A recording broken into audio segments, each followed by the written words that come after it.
Selamat pagi Bapak dan Ibu, para devosan kerahiman ilahi.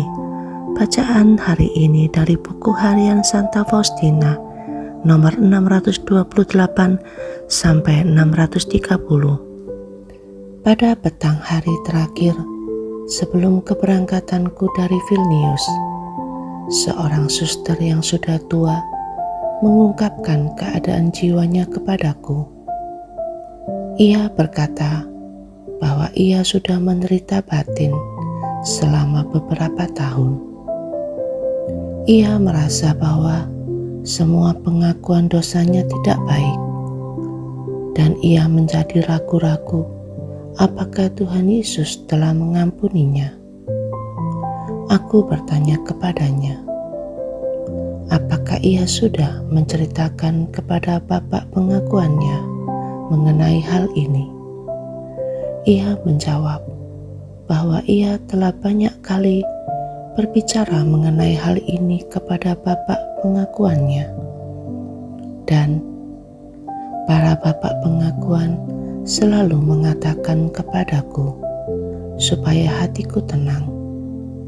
Tetapi aku tetap saja sangat menderita, dan tidak ada suatu pun yang membuat hatiku merasa lega.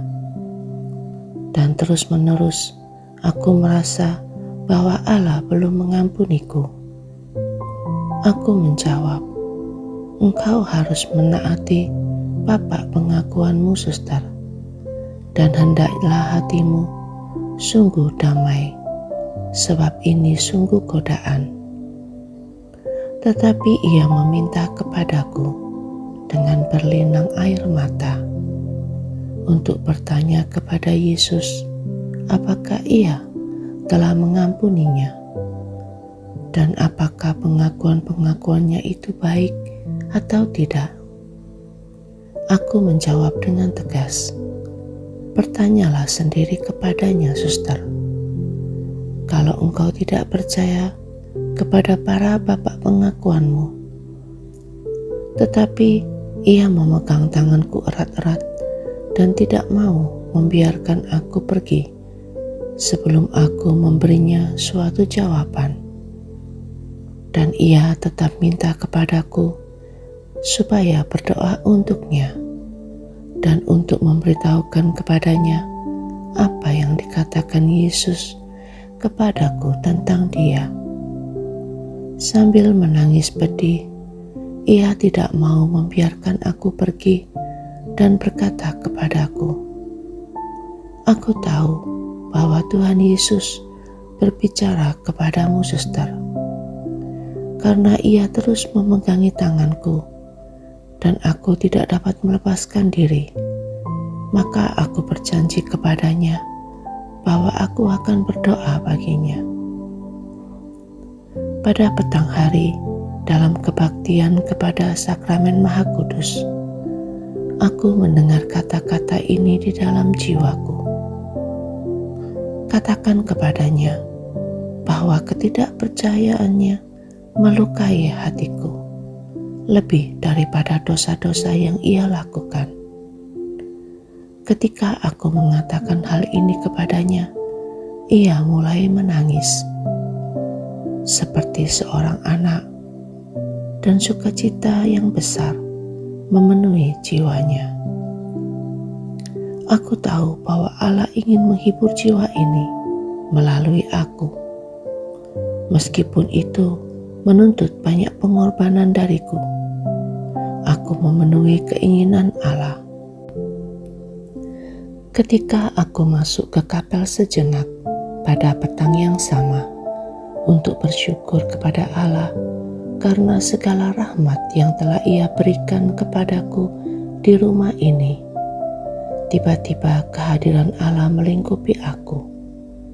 Aku merasa seperti seorang anak dalam pelukan Bapa yang baik, dan aku mendengar kata-kata ini, jangan takut akan suatu pun, aku senantiasa menyertaimu. Kasih-Nya meresapi seluruh diriku. Aku merasa bahwa aku sedang menjalin kesatuan yang sedemikian mesra dengan Dia, sehingga aku tidak dapat menemukan kata-kata untuk mengungkapkannya. Dalam perjalanan ke Warsawa, aku melihat salah satu dari 7 roh berada di dekatku, cemerlang seperti pada waktu-waktu yang sudah, dalam bentuk suatu sinar cemerlang. Ketika aku berada di kereta api, aku melihat dia terus-menerus berada di sampingku. Di setiap gereja yang kami lalui, aku melihat seorang malaikat berdiri, dikelilingi oleh sebuah terang yang tidak mencolok seperti terang roh yang telah menemaniku dalam perjalanan. Dan masing-masing roh yang menjaga gereja-gereja itu menundukkan kepala kepada roh yang ada di dekatku. Ketika aku memasuki pintu biara di Warsawa, roh itu menghilang.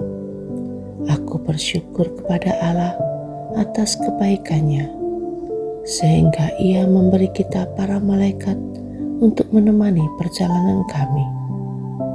Oh, betapa manusia kurang menyadari kenyataan bahwa di dekat mereka selalu ada tamu yang sekaligus menjadi saksi atas segala sesuatu. Hai orang-orang berdosa, ingatlah bahwa engkau pun memiliki saksi yang selalu melihat segala perbuatanmu. Yesus, engkau andalanku.